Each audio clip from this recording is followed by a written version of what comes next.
Penn State road tested. How about this play with less than 4 minutes to play? It's a fake. Luke Reynolds, 32 yards on the fake punt, and they pick up the first down. You want to talk about a big-time play call. That is a big-time play call, and then Drew Allar leading them down the field, draining the clock, and going to who? His BFF, one of the best tight ends in the country. Tyler Warren, 11 yards, sit down and drain the clock. And Penn State finishes undefeated on the road for the third time since 1990 as they hang on to win it 26-25. Drew Allar, 21-28, 244, couple of touchdowns in this one. Tyler Warren, no touchdowns, but 8 catches for 102.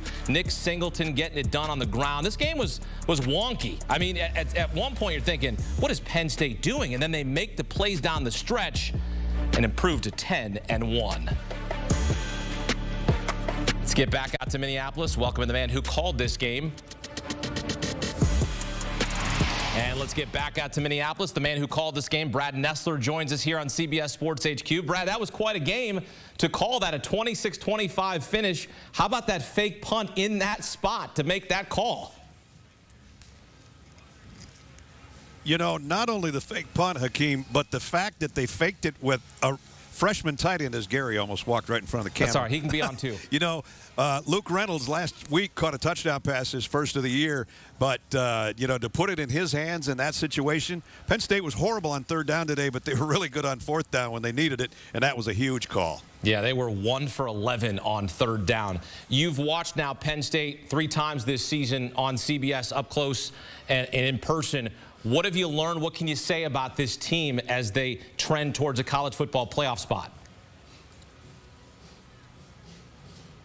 I think resiliency is one thing that comes to mind, because today in an environment that was tough for them, getting behind against an unranked opponent, you mentioned, you know, 30 straight wins against unranked opponents, so you come in and you go, okay, everybody expects us to win this by 3 touchdowns, and it's just the Minnesota Gophers.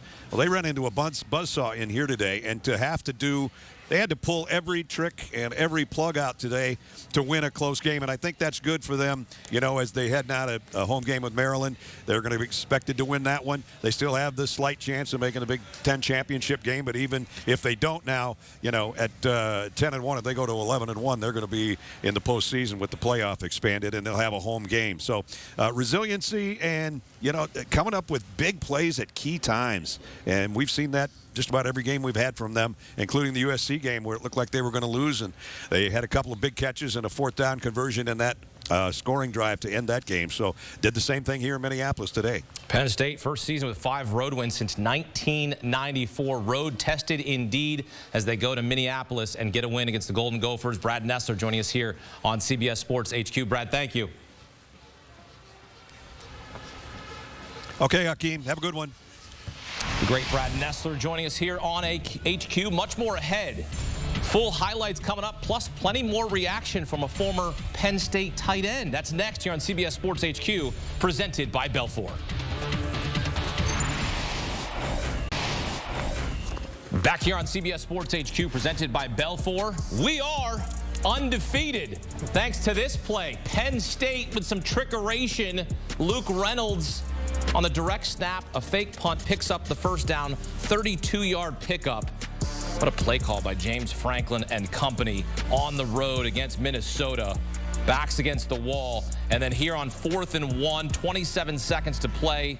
Allar making a play, finding his tight end, Tyler Warren. Well, look, when you got that guy to throw to, get the first down, seal it.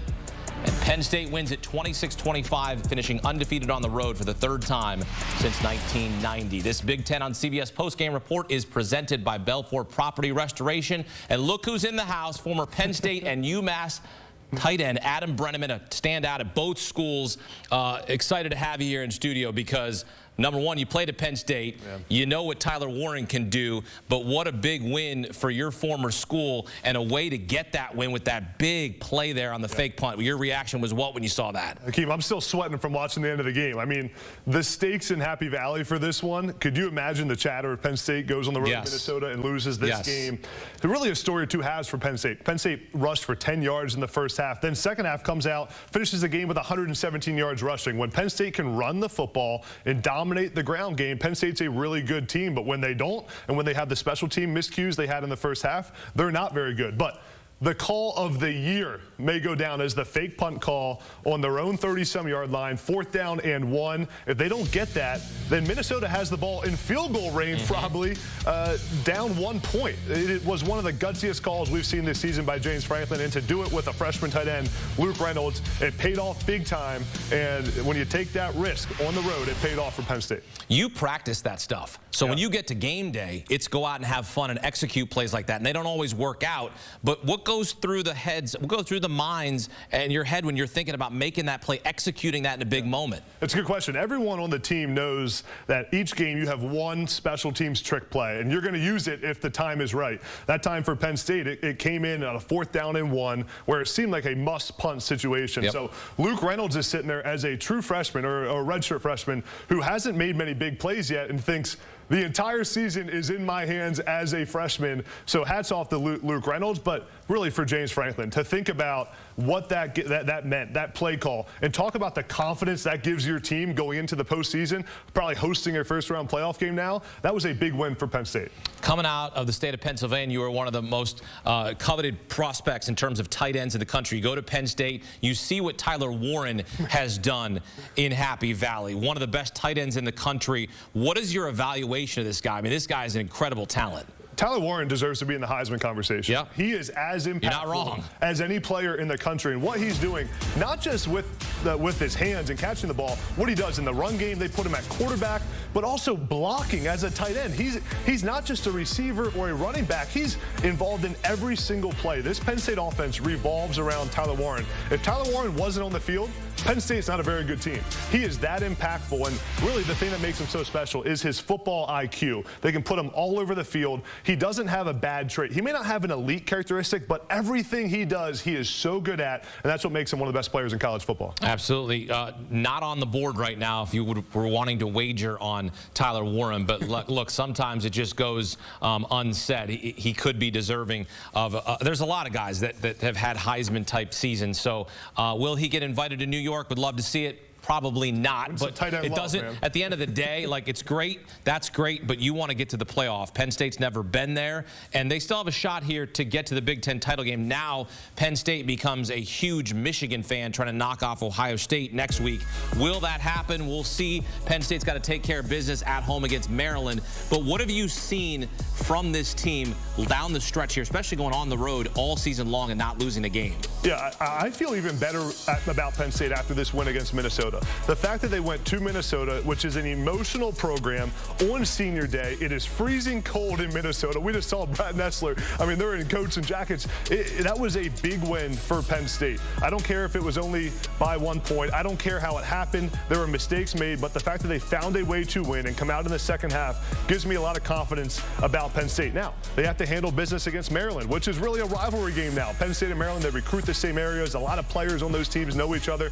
Maryland will be their entire season will be about knocking Penn State out of the playoff in that game. So if Penn State handles business, then they host a first-round playoff game in Happy Valley. And Hakeem, can you imagine? First-round playoff game in Happy Valley? Make it at night. As long as you make it at night. I've already asked the committee if Penn State is hosting a game, make sure it is at night, because the Ohio State-Penn State game was criminal playing at noon Eastern. I couldn't stand that.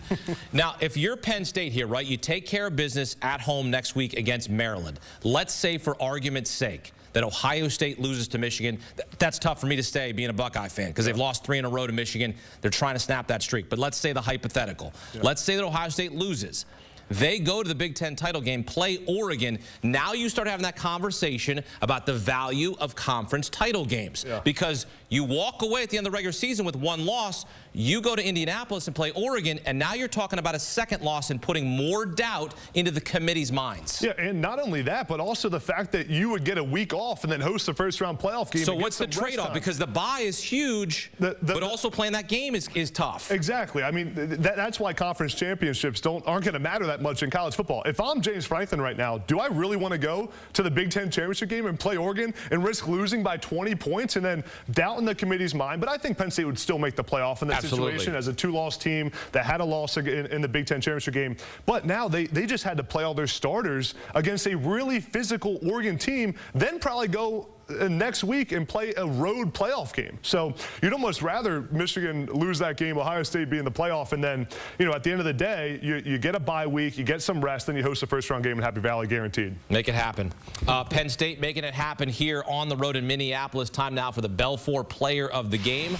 Couple of options here, Adam. Who you going with your player of the game presented by Belfour? I got to go with Drew Allar, their quarterback, who, when Penn State needed it the most, Drew Allar stepped up in this game, was 20 of 27 passing, 233 yards, ran for a touchdown, threw for a touchdown. The biggest difference to me for Drew Allar this season is his mobility, the ability to pick up some first downs with his legs when he has to. They're not big plays, but just the ability to scramble. He scrambled for a touchdown. He picked up a couple first downs with his legs. The play before the fake punt was a third down and long. He picked up enough yards to make it a fourth and one where the fake punt becomes an option. So Drew Allar is playing like an elite quarterback. He's one of the best in the Big Ten. I don't think it's being talked about enough. Drew Allar is a championship level quarterback that can lead Penn State to a home playoff game and maybe a first round win. Penn State taking care of business on the road, a 1-point win thanks to a gutsy fake punt there at the end of the game. They hold on to win by 1 next week, hosting Maryland, looking to finish the season 11-1. Coming up, chaos in the Big 12. Devin Neal for the Jayhawks scores 4 times. Rock, chalk Jayhawk, and is Colorado out of the playoff picture? That's coming up next here on CBS Sports HQ, presented by Belfour.